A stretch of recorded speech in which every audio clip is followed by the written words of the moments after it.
السلام علیکم ورحمۃ اللہ تعالیٰ وبرکاتہ۔ اعوذ باللہ من الشیطان الرجیم، بسم اللہ الرحمن الرحیم۔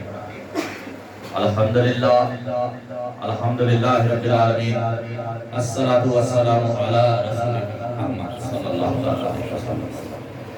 وقال اللہ تعالیٰ فی القرآن المجید والفرقان الحمید، اقرأ صدق اللہ مولانا العظیم وبلغنا رسوله النبی الامین المختار الکریم، ذلک لمن الشاہدین الشاکرین والحمد للہ رب العالمین۔ وقال اللہ تعالیٰ فی شأن حبیبہ الکریم، ان اللہ وملائکتہ یصلون علی النبی یا ایھا الذین آمنوا صلوا علیہ وسلموا تسلیما۔ اللہم صل علی شفیعنا نبینا محمد وعلی آلہ وصحبہ وسلم۔ جیسا کہ آپ تمام حضرات اس سبق کو بھی واقف ہے کہ میں نے آپ کے سامنے جس چیز کی تلاوت کی یعنی کہ خدا کا کلام قرآن مجید، اور آپ اس سے بھی آشنا نہیں کہ جس معروف آیت کریمہ کی میں نے تلاوت کا شرف حاصل کیا۔ پروردگار عالم ارشاد فرماتا ہے اقرا، یعنی کہ پڑھو۔ نزول قرآن کے اعتبار سے میں ترتیب قرآن کی نہیں بلکہ نزول قرآن کی بات کر رہا ہوں۔ نزول قرآن کے اعتبار سے یہ وہ پہلی آیت ہے جو جبرائیل امین لے کر جو ہے اللہ کے رسول صلی اللہ علیہ وسلم کے پاس تشریف لائے۔ میرے آقا سرکار دو عالم صلی اللہ علیہ وسلم جو ہے غار حرا میں تشریف فرمائے، وہاں سب سے پہلی آیت کا جو نزول ہوا وہ آیت ہے اقرا، یعنی کہ پڑھو۔ اللہ تبارک و تعالیٰ نے سب سے پہلے آیت کو جو نازل کیا تو مسلمانوں کے پاس جو مطالبہ پہنچا وہ ہے کہ پڑھو، علم کا حاصل کر، علم حاصل کر، کیونکہ اگر علم نہیں ہے تو انسان کے اندر شعور نہیں ہے۔ علم اگر نہیں ہے تو انسان کے اندر جو ہے شعور نہیں ہے، صحیح اور غلط کی تمیز باقی نہیں رہتی۔ آج دنیا میں جو ہے مسلمان اگر بیدار روی کے عالم میں اگر ہے تو اس کی اہم ترین وجہ جو ہے انسان مسلمانوں کے اندر علم کی کمی ہے۔ اگر ہم علم حاصل کرتے ہیں میرے بھائی تو حق اور باطل کے درمیان کا فرق سمجھ میں آئے گا، اچھائی اور برائی کی تمیز سمجھ میں آئے گی، ہر وہ چیز سمجھ میں آئے گی کہ ہم کر کیا رہے ہیں۔ بظاہر طور پر جو ہے کوئی چیز، کیونکہ جو ہے شیطان ملعون جو ہے انسان کی نفس کے پیچھے پڑا ہے۔ اللہ تبارک و تعالیٰ کی بارگاہ بقسمنا میں شیطان جس وقت اس کو ملعون کر دیا گیا تو اس نے جو ہے اللہ کی بارگاہ میں وعدہ کیا کہ مولا مجھے قیامت تک کے لیے وقت دے کہ تیرے بندوں کو میں تجھ سے جو ہے جدا کر سکوں، ان کو جو ہے تیرے خلاف کھڑا کر سکوں، بھٹکا سکوں۔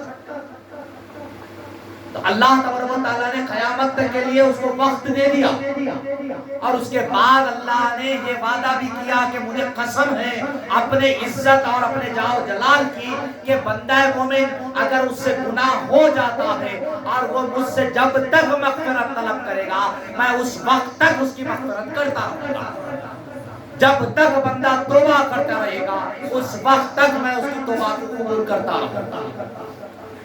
لیکن عزیزان ملت اسلامیہ، اس کا مطلب یہ نہیں ہے کہ جو ہے گناہ پہ گناہ کرتے چلے جاؤ، گناہ پہ گناہ کرتے چلے جاؤ، کیونکہ دروازے کھلے ہیں۔ جب تک کہ جو ہے مشرق سے سورج طلوع نہیں ہوگا اس وقت تک ہر کسی کے لیے توبہ کے دروازے کھلے ہیں۔ آج جیسا جو ہے اس وقت تک جب تک کہ مغرب سے سورج طلوع نہیں ہوگا، آج مشرق سے سورج نکلتا ہے مغرب میں ڈوبتا ہے، لیکن ایک وقت وہ آئے گا کہ جو ہے مغرب سے سورج طلوع ہوگا، اس دن توبہ کا دروازہ بند ہو جائے گا ہر کسی کے لیے، ہر کسی کے اوپر توبہ کا دروازہ بند ہو جائے گا۔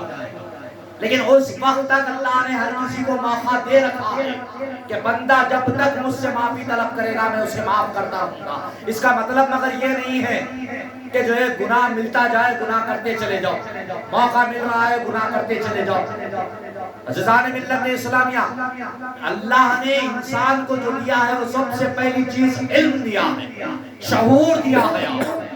آج دنیا میں مسلمان اگر بے عزت ہو رہا ہے تو اس کی اہم ترین وجہ یہ ہے کہ ہمارے یہاں علم کی کمی ہو گئی ہے، جبکہ دیگر اقوام کو تعلیم ہم سے ملی ہے۔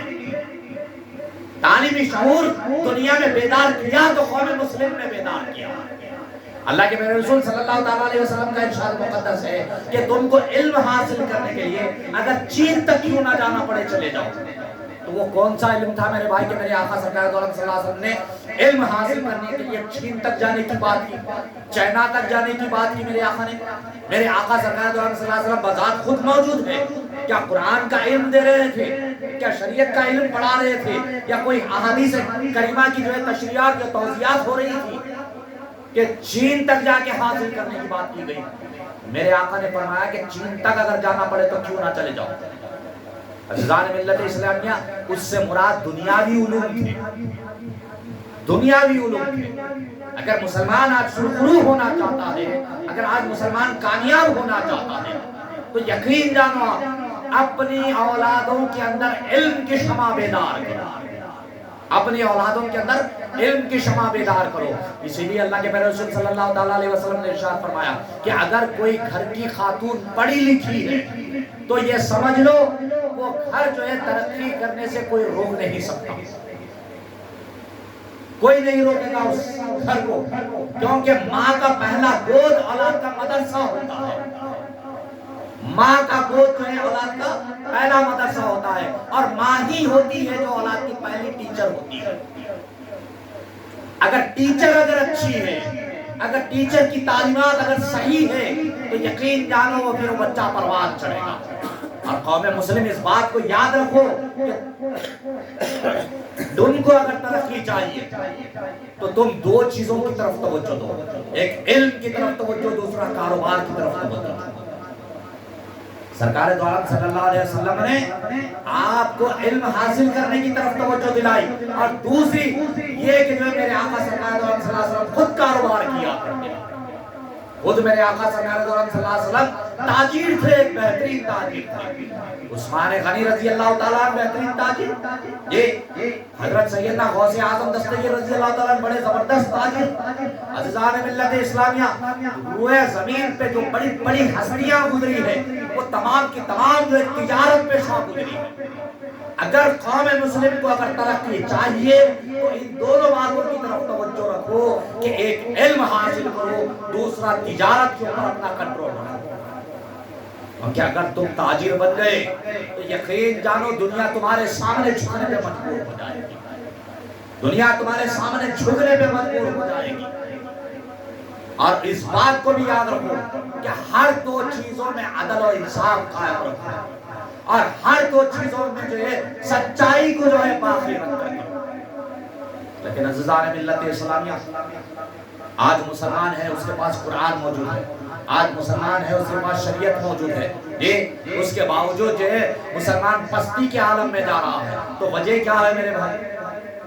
وجہ یہی ہے کہ ہم نے قرآن کو پڑھنا چھوڑ دیا, وجہ یہی ہے کہ ہم نے سیرت کو پڑھنا چھوڑ دیا, وجہ یہی ہے کہ ہم نے تعلیمات کو حاصل کرنا چھوڑ دیا. آج مسلمانوں کا بچہ رات تمام چبوترے پہ بیٹھتا ہے, صبح اس کی جو ہوتی ہے تو ظہر کی اذان کے وقت اگر وہ بھی گھر کے قریب میں کوئی مسجد موجود ہے تو مسجد سے لاؤڈ اسپیکر سنائی دے گا, اذان آواز بلند ہوگی تو تب جا کر نیند بیدار ہوگی.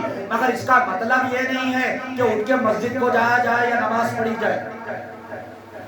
نہ مسجد جائیں گے نہ نماز پڑھیں گے, بیدار ہوں گے صرف, اور وہ بھی نیند سے, خواب غفلت سے نہیں. آج قوم مسلم خواب غفلت میں مبتلا ہو کے اپنی زندگی گزار رہی ہے. یاد رکھو عزیزان ملت اسلامیہ, اگر آج تم ہر مقام پہ جو ہے اپنا ایک معمولی کام کرانے کے لیے جو ہے نا آپ کو فائل پکڑ کر ٹھہرنا پڑتا ہے گھنٹوں گھنٹوں, وجوہات کیا ہے؟ وجوہات یہی ہے کہ ہم نے علم کو چھوڑ دیا, ہم نے اپنے منصبوں کو بھلا دیا. ہم کو جو منصب دیا گیا تھا اللہ نے ہم کو اس زمین کے اوپر جو ہے خلیفہ بنا کر پیدا فرمایا, اور اسی منصب کو ہم نے بھلا دیا, اسی منصب کو ہم نے بھلا دیا. لیکن عزیزان ملت اسلامیہ, اس کے باوجود آج ہمارے اندر جو ہے بہت بڑا ترا ہے, بہت بڑا جو ہے ہماری جو ہے فکر سوچ, اور چند دولت کے سکے آ گئے تو پھر ہم تو کسی کو ہما شبہ کو کسی کو شمار میں ہی نہیں رکھتے. یہ چیز کیوں پیدا ہو رہی ہے ہمارے اندر؟ صرف اور صرف علم کی کمی کی وجہ سے، علم کی کمی کی وجہ سے۔ جبکہ اللہ کے پیارے رسول صلی اللہ علیہ وسلم یہاں تک کہ جو ہے جو جنگیں ہوتی تو مال غنیمت بھی ملتا اور اس کے ساتھ جو غلام آتے تو ان غلاموں کو جو رہا کرتے تو اس میں ایک طریقہ کار اللہ کے پیارے رسول صلی اللہ علیہ وسلم نے یہ بھی بتایا کہ ان کی رہائی سے پہلے جو ان سے جو فدیہ جو لیا جاتا تو اس میں یہ کہا جاتا کہ کوئی تم میں تعلیمی یافتہ ہے تو ہمارے فلاں فلاں لوگوں کو تعلیم دے دو، تم ہمارے لوگوں کو جو ہے پڑھائی لکھائی سکھا دو، اس کے بعد تم کو رہا کر دیا جائے گا۔ میرے آقا سرکار صلی اللہ علیہ وسلم سزائے مقرر نہیں کرتے بلکہ ان سے جو ہے علم حاصل کرنے کی لوگوں کو ترغیب دیتے۔ میرے آقا سرکار صلی اللہ علیہ وسلم کا یہ کردار دیکھ کر وہ لوگ خود بخود جو ہے بشوق جو ہے قوم مسلم میں شامل ہو جائے۔ دنیا آج مانتی ہے کہ روئے زمین کے اوپر سب سے زیادہ عظیم البرکت اور معتبر اگر کوئی ذات بابرکتہ گزری ہے تو وہ ذات میرے آقا سرکار صلی اللہ علیہ وسلم کی ذات بابرکتہ ہے۔ میرے آقا ہر چیز عدل و انصاف فرماتے۔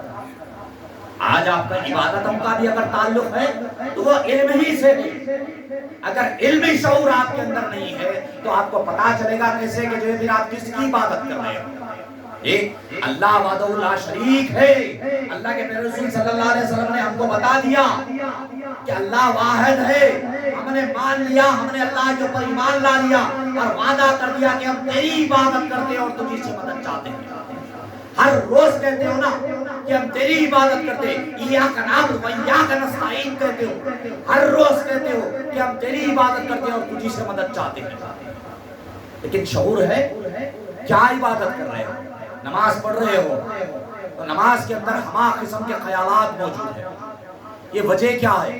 وجہ یہی ہے کہ نماز کی اصل، نماز کی روح کو ہم ختم کر کر نماز پڑھ رہے ہیں۔ اگر علمی شعور ہے تو جب پھر تم الحمدللہ رب العالمین کہو تو پھر پتہ بھی تو چلے کہ تم اس خالق، اس واحد، اس عظیم البرکت مخلوق کو پیدا کرنے والے پالنہار کی جو ہے تم تعریف و توصیف بیان کر رہے ہو، اس کی تعریف کر رہے ہو تو الحمدللہ رب العالمین، تمام تعریفات اللہ کے لیے ہیں۔ تم تعریف تو کر رہے ہو لیکن پتا ہے کس کی تعریف کر رہے ہو؟ اگر علمی شعور ہوگا تو پتا چلے گا۔ قرآن ہم پڑھ رہے ہیں، قرآن کے معنی نہیں جانتے، قرآن کی تلاوت کر رہے ہیں، لیکن اکثر و بیشتر تو مسلمانوں کا گھر یہ ہو گیا ہے یا تو کسی کا انتقال ہونا تو قرآن باہر آنا، یہ زیارت ہونا تو قرآن باہر آنا، چہلم ہونا تو قرآن باہر آنا، پھر برسی آئے گی تو قرآن باہر آئے گی، ورنہ جو ہے ہمارے گھروں میں تاغدانوں کے اندر ہم نے جوزدانوں میں قرآن کو لپٹ کر رکھ دیا ہے، بلکہ قرآن وہ ہے جو دنیا میں انقلاب لے کر آیا۔ اس قرآن کو پڑھو تو صحیح، اس قرآن کو سمجھو تو صحیح، تو پتا تو چلے کہ تم ہو کون، تم کو کیا منصب دیا گیا۔ عزیزان ملت اسلامیہ، آج تباہی بار بار کہہ رہا ہوں کہ آج تباہی تمہارے دروازے پہ ٹھہری ہے تو وجہ صرف یہی ہے۔ میری ماں بہنی بھی سن رہی ہے تو بغور سنے کہ اپنی اولادوں کو تعلیم و تربیت اچھی دو، کیونکہ ماں کا گود ہی ہوتا ہے جو اولاد کا پہلا مدرسہ ہوتا ہے۔ اللہ کے پیارے رسول صلی اللہ علیہ وسلم نے نکاح کرنے سے پہلے اللہم صلی علی سیدنا محمد۔ میں یہ عرض کر رہا تھا کہ اللہ کے پیارے رسول صلی اللہ علیہ وسلم نے، صحابہ نے پوچھا کہ اللہ کے رسول صلی اللہ علیہ وسلم نکاح کے تعلق سے جو ہے صحابہ نے پوچھا تو میرے آقا سرکار صلی اللہ علیہ وسلم نے فرمایا کہ انسان نکاح کرتا ہے تین وجوہات کی بنیاد پہ، ایک مال و دولت کی بنیاد پہ، جاؤ منصب اس کی یعنی کہ لڑکی کا خاندان، اس کا مال، اس کی دولت، دوسری چیز اس کی خوبصورتی، تیسری چیز اس کی سیرت۔ تو اللہ کے پیارے رسول صلی اللہ علیہ وسلم نے فرمایا کہ تم سیرت کو دیکھ کر کرو، کیونکہ مالدار اگر ہوگی تو تم کو بے عزت کرے گی، مالدار ہوگی تو وہ تم کو بے عزت کرے گی، اپنے مال کا روب تمہارے اوپر بتائے گی، اپنی خاندانی وجاہت تمہارے اوپر بتائے گی۔ اور دوسری چیز اللہ کے پیارے رسول صلی اللہ علیہ وسلم نے فرمایا کہ خوبصورتی دائمی نہیں ہوتی، ہمیشہ کے لیے خوبصورتی نہیں ہوتی۔ کیا خوبصورتی ختم ہو گئی تو چھوڑ دو گے تم؟ نہیں چھوڑو گے نا، نکاح میں باقی رکھو گے، تو اللہ کے رسول صلی اللہ علیہ وسلم نے فرمایا کہ تم جو ہے سیرت دیکھ کر کرو جو ہمیشہ کے لیے رہنے والی ہے۔ اب جب تم سیرت دیکھ کر کرو گے تو اللہ جہاں پہ تمہیں اولاد دے گا تو تمہاری اولاد بھی صالح بنے گی، کیونکہ ماں ہی کی تربیت ہوتی ہے، اسی کی بنیاد پہ تمہاری اولاد پروان چڑھتی ہے۔ عزیزان ملت اسلامیہ، آج ہماری اولاد جھوٹ بولتی ہے، ہم کو فکر نہیں ہوتی، ہم کو فکر نہیں ہوتی، ہماری اولاد جھوٹ بولتی ہے۔ آج ہماری اولاد چغل خوری کرتی ہے، ہم کو فکر نہیں ہوتی۔ آج ہماری اولاد غیبت کرتی ہے، ہم کو فکر نہیں ہوتی۔ یہ بدترین اعمال ہماری اولاد کرتی ہے، اس کے باوجود ہم کو کوئی فکر نہیں ہوتی۔ کیوں؟ کیونکہ ہمارے اندر خود شعور نہیں ہے، ہمارے اندر خود شعور نہیں ہے اس بات کا کہ ہم اپنی اولاد کی تربیت کس طریقے سے کریں۔ جب اولاد جھوٹ بولے تو ہم اس کو نہیں روکتے، اولاد چغل خوری کرے، کسی کے متعلق کسی کے سامنے کوئی بات کر دے، ہم نہیں روکتے۔ یہاں تک کہ ہمارا عالم یہ ہو گیا ہے کہ ہم اپنے گھروں میں بیٹھ کے اپنے بڑوں کی برائی اپنے چھوٹوں کے سامنے کرتے ہیں۔ ہم حقیقت بات بیان کر رہا ہوں میرے بھائی، کہ ہم اپنے چھوٹوں کے سامنے اپنے بڑوں کی برائیاں بیان کرتے، تو پھر اب چھوٹوں کا کیا عالم ہوگا؟ جب بڑائی بدتمیز اگر ہے تو پھر چھوٹا کیا کرے گا؟ یہ تمیز کس لیے نہیں ہے؟ کیونکہ علم شعور ہمارے اندر نہیں ہے۔ قرآن نے جن جن چیزوں سے منع کیا، کیا اس بات کی نالج ہے ہم کو؟ کن چیزوں کو قرآن نے حرام قرار دے دیا، کن رشتوں کو قرآن نے حرام قرار دے دیا، کن باتوں کو قرآن نے حرام قرار دے دیا، کیا اس چیز کے تعلق سے علم ہے ہمیں؟ نہیں ہے میرے بھائی، نہیں ہے، کسی چیز کا علم نہیں ہے۔ آج علم کی کمی کی بنیاد پہ، اسی لیے تو میں بارہا کر رہا ہوں کہ ذلت اور رسوائی اگر ہمارا مقدر بن رہی ہے تو وجہ صرف یہی ہے کہ ہم ٹوٹلی الٹریٹ ہیں، الٹریسی ہمارا مقدر بن چکی ہے۔ اسکول میں ٹیچر اگر بلا کے اگر ہم سے گفتگو کریں گے تو ہم جواب دینے کی قابلیت نہیں ہے۔ کیوں؟ آج اسکول کو تو ہم اپنے بچوں کو بھیج رہے ہیں، لیکن بچہ کر کیا رہا ہے اس چیز کے متعلق ہمارے پاس کوئی نالج نہیں ہے۔ جا کے ہم ٹیچر سے گفتگو تک نہیں کر سکتے۔ خدا کے لیے اپنے اندر اور تعلیم حاصل کرنے کے لیے کوئی عمر کی قید نہیں ہے میرے بھائی، اور شرم و حیا کی ضرورت نہیں ہے۔ غلط کام کرتے وقت شرم و حیا کرو، گناہ کرتے وقت شرم و حیا کرو، اللہ اس کے رسول سے شرم و حیا کرو۔ غلط کرتے وقت، اچھا کام کرنے کے لیے کسی چیز کی ضرورت نہیں ہے، کوئی شرم و حیا کرنے کی ضرورت نہیں ہے۔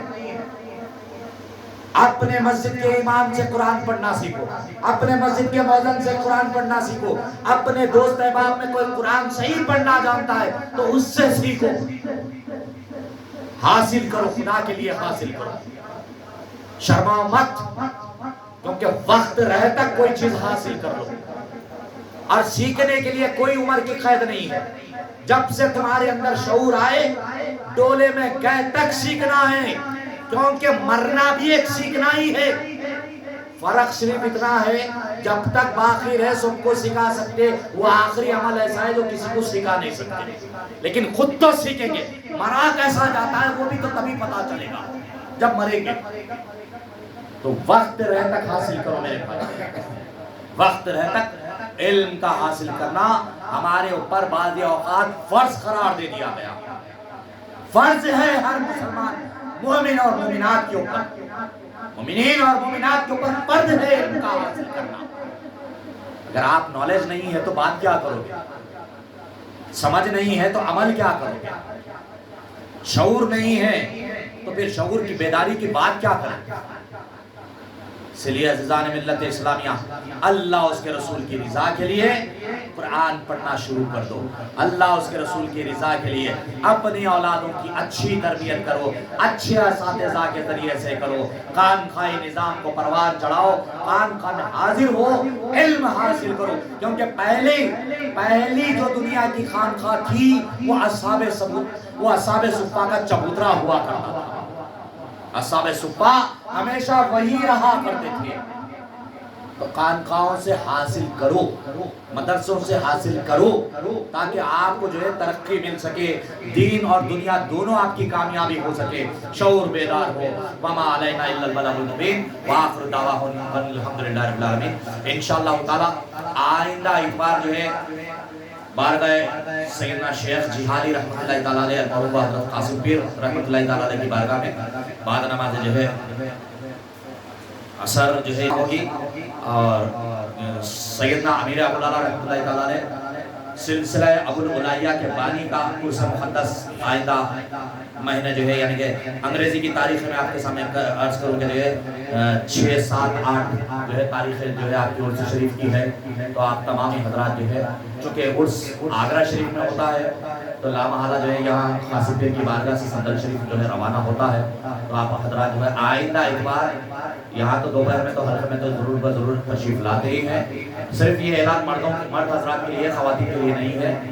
آئندہ اتوار جو ہے عصر کی نماز انشاءاللہ قاسم پیر کی بارگاہ میں جو ہے ادا کرے، کچھ دیر کے لیے محفل سما بھی ہوتا ہے۔ اس کے بعد میں جو ہے ہماری اس خانقاہ سے جناب سراج ابواللہ صاحب اور سہیل ابواللہ صاحب انشاءاللہ یہ سال جو ہے صندل شریف لے کے جو ہے آگرہ روانہ ہو رہے ہیں، تو آپ حضرات جو ہے میں دوست احباب جو ہے زیادہ سے زیادہ تعداد میں جو ہے شرکت فرمائیے۔ صلاۃ سلام کا